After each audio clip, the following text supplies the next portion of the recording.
Hello and welcome to the Everyday Amazing podcast. I'm your host, Simon Platt, and today I'm delighted to be joined by Matt Britton. Matt, welcome to the show. How are you doing? Hiya, Simon. Yeah, I'm good. Had a busy day, but it's in the evening now and I'm going to be chilling out soon, but get to talk to you, so all good. Excellent. And at time of recording, we are less than 48 hours away from a bank holiday weekend, so can't come soon enough. Yeah. So Matt, thank you so much for being on the show. There's a whole bunch of stuff that I could talk to you about. And for people listening, I guess how we know each other is we sort of, I guess, in the same circles when it comes to local running groups. We're connected on something called Strava. And I've always been super impressed by some of the long distance runs and activities that you do. But one thing really caught my eye recently, which I wanted to talk to you about, was you completed something called the Arc of Attrition. Before we go any further, what is the Arc of Attrition? Well, nice to hear that you're impressed by some of the stuff I do. So the Arc of Attrition is billed as the UK's toughest the toughest winter 100-mile foot race. And essentially it's a point-to-point trail race from Coverack on the southern edge of Cornwall, right round the western point up to Porthtowan on the north coast. And the reason it's billed as one of the toughest is it has around about 4,200 metres of elevation, and it also takes place at the end of January.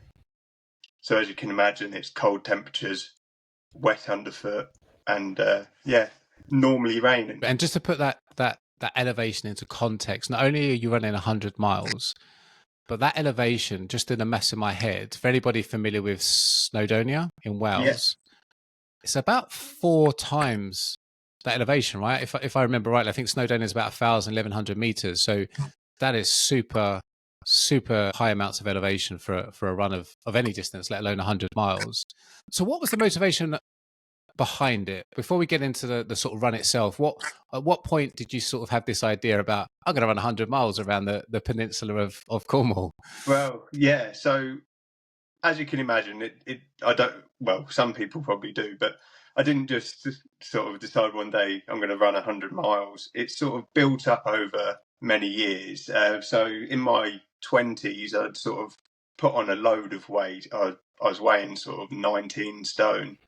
That was, I don't know, 2012, something like that. I mean, a lot, not really into my fitness. I mean, I did play youth rugby, but that sort of stopped in my mid-teens, and then I just sort of done the usual teenage stuff that you do. And I got to my 20s and ended up as this big guy, as I say, 19 stone, and I wanted to go travelling. I was thinking, well, if I'm sharing a dorm full of all these other people, I don't want to be the fat guy sort of snoring in the bunk. And so I just started trying to lose some weight. And at the time I was working as a software engineer for a local company, and one of the guys who joined was a runner, and he got me into running a bit. I was going to the gym a bit, doing weightlifting. He got me into running. And then another guy joined, and he had done an Ironman. And so I was just signing up to these races, watching what I'm eating. I was doing 10Ks, 5Ks, did a couple of half marathons. Then I'd done a marathon. And then that was that for a while. And then the following year, I was diagnosed with epilepsy, which I was completely surprised at. And it just knocked my confidence a lot. Basically, the next 2 years were pretty rough. Sort of having seizures, not really knowing what I'm doing, losing my independence. And so at the end of 2016, I think it was October 2016, I just thought, you know what, I'm just going to enter Ironman Wales. So I entered an Ironman. I'd never done a triathlon before. Got into Ironman. And then, I just trained for the Ironman in 2017, done that. And then it kind of opened up this world that I didn't even know existed. And so after the Ironman, I had a couple of years out, done marathons, and then it came back to sort of Ironman again, but it wasn't really serving me. I'd done Ironman UK, and I done it. I completed it. I was happy with my time, but I was like, this isn't really scratching that itch anymore. So I went away and started trail running, just running on the local trails. I changed jobs again, and the job I'd done allowed me to listen to a lot of podcasts. And I found this podcast that was very ultra focused. It was running primarily, but it was ultra focused. And just through that, I heard of the various companies that put on these trail races. One of them was Centurion Running. So I looked at their website and I was thinking, oh yeah, these ultra events look awesome. I think I might do one of them. And so I signed up for the nearest one here over in Wendover Woods. It was called Wendover Woods 50. I was thinking, oh, 50 miles, that's a long way. But I didn't fancy any of the shorter 50Ks. They were they weren't inspiring. The reason I was drawn to Ironman Wales was because it was supposedly the toughest Ironman, whereas this 50 miler had, I think, 1,400 feet of elevation over the course, or maybe it was 10,000, but it was a tasty amount. And so I thought, I'll just enter that. Why not? And so I entered it, and it was a lapped course. I remember this. 5 laps. Each lap took about 2 hours in my recce. I was like, yeah, cool, I'll be done in 10 hours. That wasn't the case. It took me 11 and a half hours. And then from there on, I just thought, yeah, this is what I want to do. I want to do these long races. You can eat, you can walk. It's a nice chilled out vibe. There's no expense really other than the entry fee and your shoes. You don't have to buy a bike and ship it up to wherever you're staying. You just drive down to Wendover Woods and sort of go for a run. So yeah, that sort of sparked it for me. So I just love the way you describe it there. Of, in your own words, you've gone from being overweight, incredibly heavy, to just, deciding to lose some weight, going from 5Ks to 10Ks to half marathons to marathons, and just to keep building on that. And to use your phrase, when you talk about scratching an itch, is it fair to say that every time you've done one of those events, it's like, what next? How can I keep pushing myself to kind of find that limit? Yes, in some respects, yeah. With marathons, it was always to go faster, and there's still something in my mind is I want to try and go faster. It's a different challenge stepping up from, a marathon to a 50K or a 50 miler, because there are so many more elements. It's not just about the run. It's about your kit, your admin behind the kit, what you do at your checkpoints and how efficient you are. So it is a more involving challenge rather than just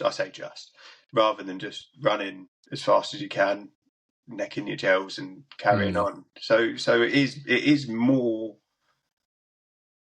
work and more challenging. So I think it's just an overall more rewarding experience.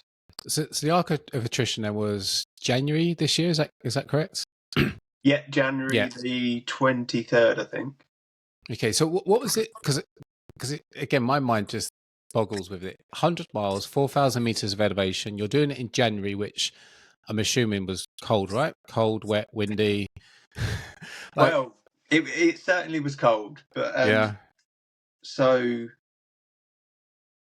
there's one of the organisers who's a bit of a sadist, I think, and there was a bit of a banter going around that he was upset because it was actually dry, and it had been dry for most of January, and so underfoot it was still very wet underfoot in places, but it was sort of blue skies almost on the first day. So the organiser is actually disappointed because there was no rain. Is it? Yeah. That reminds me. Sorry, it reminds me. Have you heard of the Backyard Ultras and the Berkeley Marathon? Yeah. So I can't remember the fella's name that organises those. I was just having a quick look. Where is it? Is it Laz, who does That's the Barclay marathons. That's it. Yeah. Like he organizes these absolutely insane running endurance events where, like you say, almost a bit sadistic because it's as hard as it can possibly be, and there's only a select few that sort of get invited to take part in some of those events. But I find it incredibly fascinating. Yeah, those backyard ultras. I don't know. I'm not sure if that appeals to me. They sort of they go on for days. They do, don't they? Yeah, you're sort of just racing the person behind you really until there's only one of you standing. Yeah. Going slightly off topic, but just to set the scene for anybody listening, thinking, what on earth is a backyard ultra? It's basically this event, and like you say, Matt, it can go on for days, where I think the course is about 4.5 miles is a lap, and let's say 100 competitors start. The idea is that you have to do a lap, and you've got X amount of time to do that lap in. And you just keep going and keep going and keep going. And eventually people just drop out with fatigue. So 100 becomes 90, becomes 80. And it's essentially the last person standing.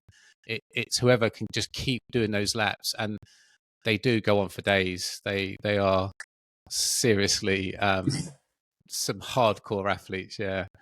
Yeah. I mean, I'm sure I will do one day, but I've got other things I'd rather do first. Yeah, never say never.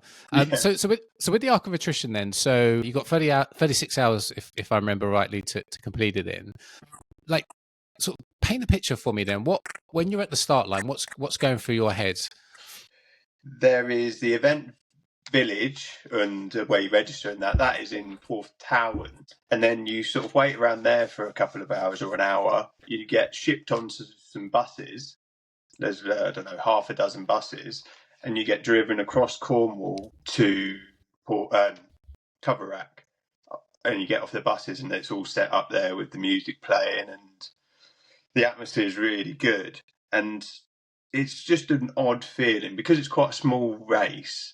I've sort of there's all these people you follow on Instagram, and there's like legends of the sport, but there's only, I don't know, 400 runners I think started. So you're really in the mix with the elites and all these people.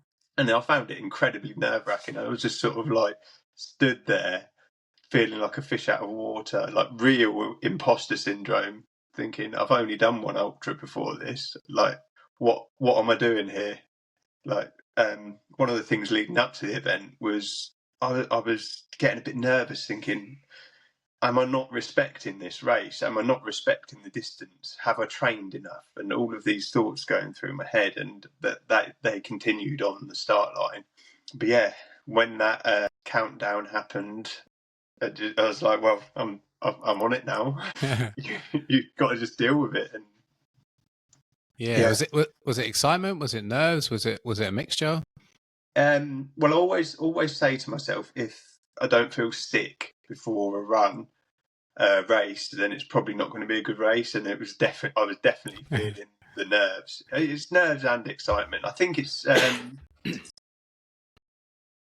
more nerves about injuries, because it's such a long race. I just didn't want to get injured. I had an injury coming into it, and I just didn't want that to come to fruition until at least halfway. If I was just thinking, if I can get to halfway, I can walk the rest, or stuff like that. And so there was a bit of anxiety about that, but mainly it was just, I hope I can sort of give it my all. I don't want any outside influence or bad luck to jeopardise my race. If it's my performance, I could have dealt with that. Yeah, I just didn't want anything like a kit malfunction or something to. And at what point did you what point did you sort of settle into it? So you mentioned at the start you got a bit of nerves, you're anxious, you're imposter syndrome. At what point do you sort of settle down and start getting into the event? So I would have said that was not until mile 12, or maybe even mile 13, mile 14. So the arc is quite a difficult start. So you run through Thrc for, I don't know, half a mile, and then you're straight onto the coastal path. And it's actually one of the most difficult sections. And it's rocky, it's challenging underfoot. There's streams going by, and also it's very congested. So I found it really hard to get into a rhythm. And I was also having issues with blisters on my foot. I'd changed the inner soles in my foot, in my shoes, a couple of weeks before, but because I had an injury, I couldn't really test them as much as I wanted to. And they were fine for 5 miles, but not on Cornish coastal path. So, yeah, it wasn't until I changed my socks at mile 11 that it started feeling better. So I should probably backtrack a bit. Mile 11 is the first sort of main point where people tend to go, like the crews. This is where the crews tend to go to meet their runners, because they're not allowed at the start at Coverack. Sort of Lizard Point, which is mile 11, is the best place really, because it's a big car park. And yeah, so that's where I chose to change my socks. And you mentioned the support crew there. Who is your support crew for the event? So my support crew was my girlfriend, my mum, and my dad, and my brother. Oh, but that was good seeing them right at various points throughout the 100 miles. Yeah, amazing. Yeah, they were so good as well. Especially my girlfriend and my brother. I didn't have to ask them what to do. Like, I'd run in and they'd just take stuff off me. They'd take my bottles out, fill them up. I was like, okay, cheers. When it was night time, my brother would whip my head torch off, check the battery level, put it back on. Just like, yeah, awesome. Yeah, the only thing I've got that's even remotely comparable, and I'm not. It's not a fair comparison, but it's the only experience that I've got that's remotely comparable to what you've done. Is I did a 100-kilometer hike for the Yorkshire Dales several years ago, and we had support crews there. So there was a team of 5 of us, I think it was. No, 4, sorry, in the walking group. And we had a support crew that would meet us at certain points. And exactly what you said. I think the first checkpoint I ever got to is all fun and laughter because we're still quite fresh. It's daylight. But I remember like the second and third checkpoint, like middle of the night, you know, towards the end when in knackered, they were so good. I remember just coming in. I think I'm going to say it's either the second or third checkpoint. It's certainly near the end. It's about 4 o'clock in the morning. I remember getting to this car park somewhere and just slumping down in a chair. But they just took care of everything. Like, just got me some food, replenished all my bottles, got my socks. You know, it was just so uplifting to have people around you to kind of lift your spirits and help you out when you're tired. Yeah, definitely. I mean, there are 4 checkpoints en route, but your crew can meet you between. And yeah, people who do it uncrewed, hats off to them, because that morale boost is just next level. Yeah. So once you settled in, then so you're sort of, once you kind of got past that first checkpoint, how did the rest of the race go for you? So that next section's really nice and runnable. I hadn't recce'd that section, so I didn't really know what I was up for. So I sort of put the hammer down a bit and sort of ran as fast as I could. Well, I say as fast as I could. I was still conscious that I had another sort of 85 miles to go.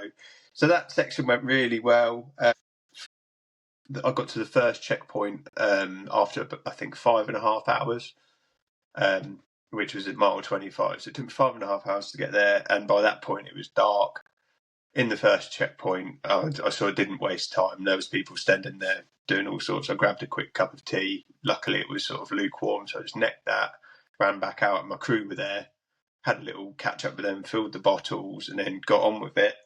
And then that night section is short-lived on the coast path, and you end up on like a tarmac section.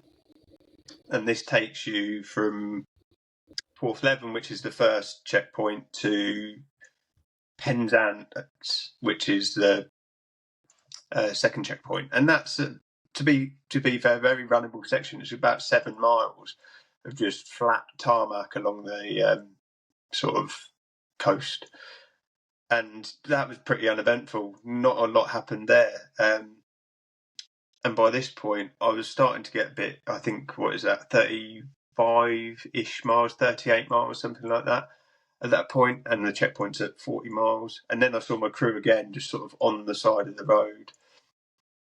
And one of the photographers took an awesome pictures of us all, but I'll show you that another time. Yeah, and that was perfectly good. in that checkpoint, grabbed some watermelon. I was mainly fueling myself, but you have to go in the checkpoints. You have to top up your water and all that kind of jazz. So I had some watermelon, and I also got a cup of tea, and I had a collapsible cup. So I actually took it with me this time, just so I wasn't wasting any unnecessary time. And then you've got a few more miles, starts going uphill, and then you're back on the coast path in a place called Mousel. And this is another tricky section. It's quite rough underfoot, and there's some big boulders and whatnot. And I just was really in a rhythm then. I was loving it. I changed my shoes at the road section, and they were doing wonders. I didn't need to change them, but I thought it's a long race, so I went for something with a thicker sole.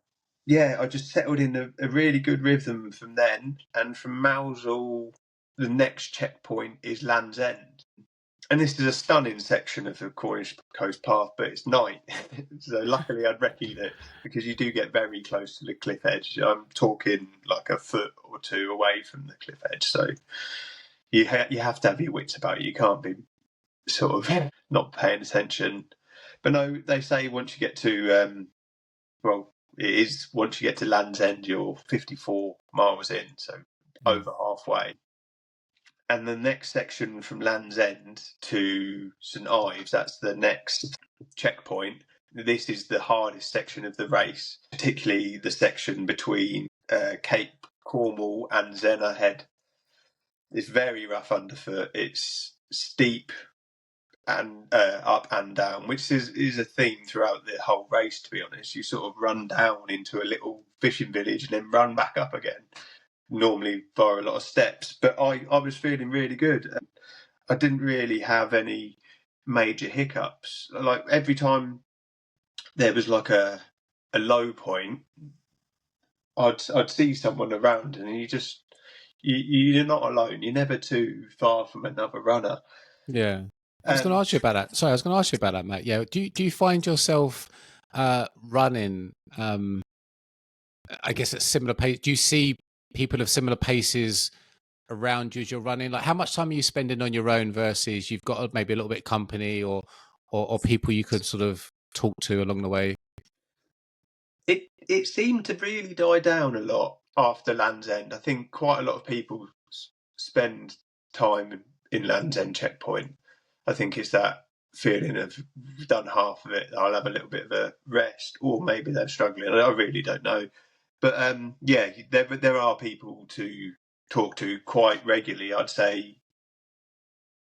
I spent most of the time running within 20 metres of someone else. I mean, there was points where you're running next to someone for an hour and you don't say a word. But there's points where you're chatting away for, I don't know, an hour or so. Do you find that help? Did you find that help, having that sort of distraction, like someone to chat to? Does it make the time definitely go quicker? So there was a section that was it was actually on the Mousel section, I think. And there was this guy from Yorkshire. We're all running in a group, quite quiet. We hear this loud northern accent coming up behind us, and he just was so cheerful. He just perked us all up. And then for the next sort of 3 miles, it was just a load of... I wasn't really talking. I was just in the zone. But having those conversations bouncing around was just a welcome thing in the middle of the night. Yeah, and just while you're running, how much do you get to appreciate? Because Cornwall's beautiful, right? Some of the places you described I've been to, and they're absolutely beautiful. How much time do you have to appreciate where you are, the beautiful scenery around you, versus having to still focus on what you're on, the sort of task in hand? Yeah, that's a good point. It's difficult. I took a lot of pictures. When you're running on the flat bits, it's okay. You can really look at it. Or even if you're walking up a sort of a mild hill, if you're really struggling trying to get up a hill, you just head down trying to do it. And I found a lot of it, though, because of the nature of the terrain, you're constantly having to watch where you're putting your feet. You can't just run with your head up. You've got to have your eyes down, ensuring that you're not treading on a dodgy rock or something. Some of them are quite sharp. There's bogs. There's all sorts of things that you just need to pay attention to. Yeah, I took a lot of pictures, and I can appreciate them more afterwards, I think. I mean, don't get me wrong, I still stopped and stared at the sunset because, I mean, you're doing a sort of 30-hour race. You're a couple of seconds looking at the sunset's not going to hurt it. It's more while you're actually moving, you can't really take it in. Or I found, I don't know, other people may have a Yeah. How was running through the night again? Because again, the only thing that I've got to compare was that 100K event that I did, and I think, if memory serves, it took us about 29 hours, I think, give or take. It's really, really hot as well, so we struggled. But I remember when it got dark, everything went quiet. Up until that point, there was a bit of camaraderie, there was a bit of banter amongst the groups, chatting. And as the night wore on, it just got quiet. Everybody went into their own little space. And then suddenly the sun would peak up at, I think it's maybe 4:30. And then it just lifted everybody's spirits. So how did you find that night section? I quite like the running with the head torch because you are in that zone. You can almost switch off all the noise and just focus on running. Like that kind of peace I enjoy. So I didn't mind it. There was a lot of people talking about, I feel like, because you get these peaks and troughs, and you last time there's, I'm in a low point, and you know these low points are going to pass. You just got to suck it up and get through it. And they were like, yeah, when you come to the morning, you'll feel more energized and all this. And for me, it was a bit of the other way round. Like I picked up a load of energy in the middle of the night because it's 13, 14 hours of darkness in January. So yeah, halfway through that, I don't know, I loved it.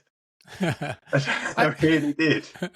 I can kind of relate to that because you'll be familiar with the forest centre and the woodlands we got near us. And in winter, I'd frequently, very consciously go out at night with a head torch because, to borrow your word, I loved the peace and quiet of it. I just loved how quiet it was to run on these trails in the pitch black with a head torch.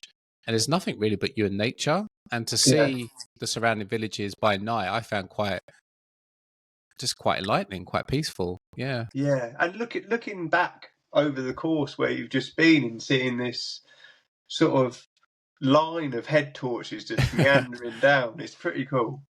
Yeah, no, I can imagine. So so how did you mentioned about the sort of peaks and troughs? How were your troughs? Was there any point on the race where you thought you might not do it? You were a bit concerned about making the finish?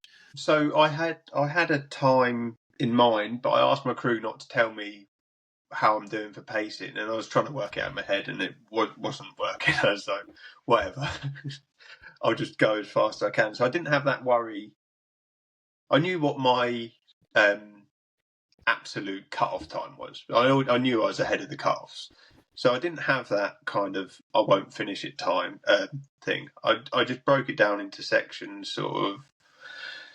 Okay, when I had the blister, for instance, I was like, get to 20 miles, get to marathon, get to 50K, and I broke it down like that. Then once I got past Land's End, I was like, okay, you've got the tough bit now, and then once you're at St Ives, you can walk it. I mean, it's 25 miles, but you can walk it. And I thought, okay, do that. And so every time I got a trough, I was thinking, right, this is hard. This is really tough. So, well, of course it's hard. It's what you signed up for. It's supposed to be hard. And yeah, I just kept saying that to myself. I don't know. I think I said this to you when we chatted before. Like, I don't think I've got to that point in a race where I need, like, maybe I'm not pushing myself, or maybe this point doesn't exist, but I've never felt that I am going to give up.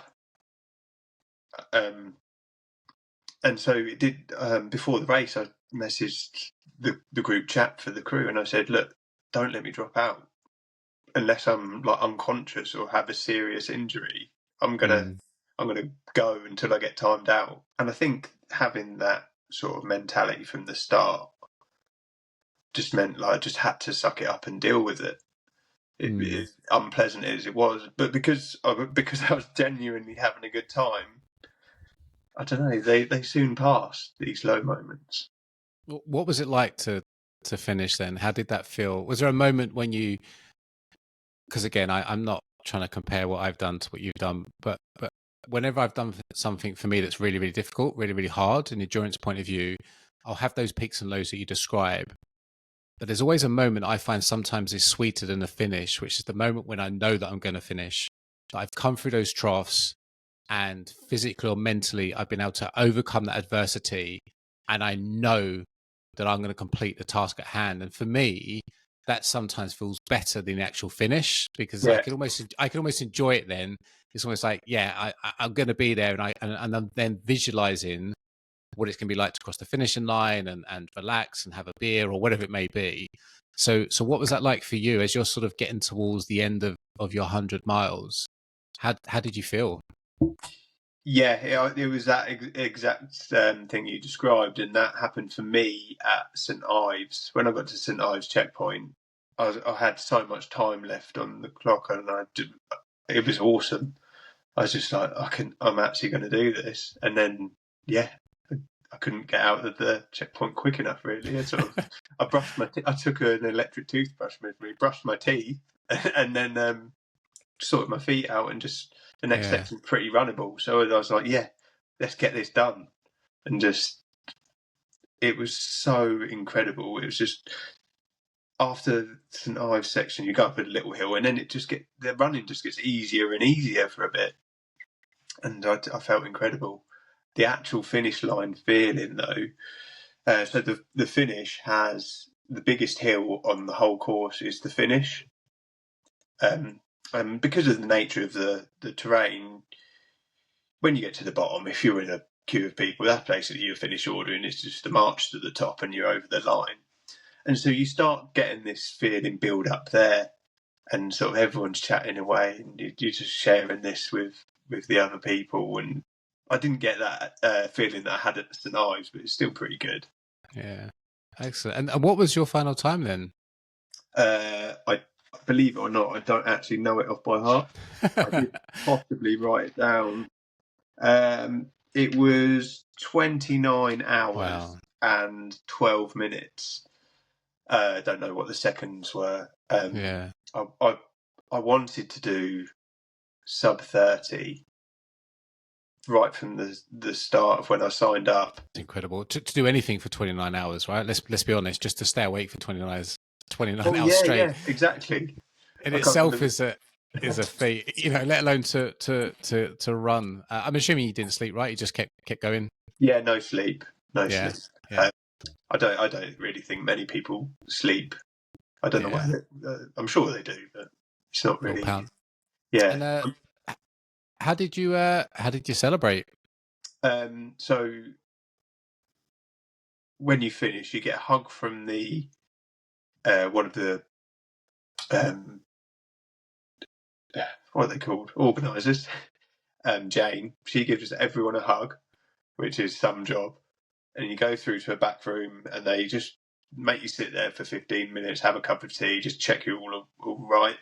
And I was like, okay, I'm feeling all right now. I went out to see my parents. I was like, should we get a beer? And then all of a sudden I felt cold. I was like, oh no, I just want to go back to the hotel and have a shower. So that's what we done.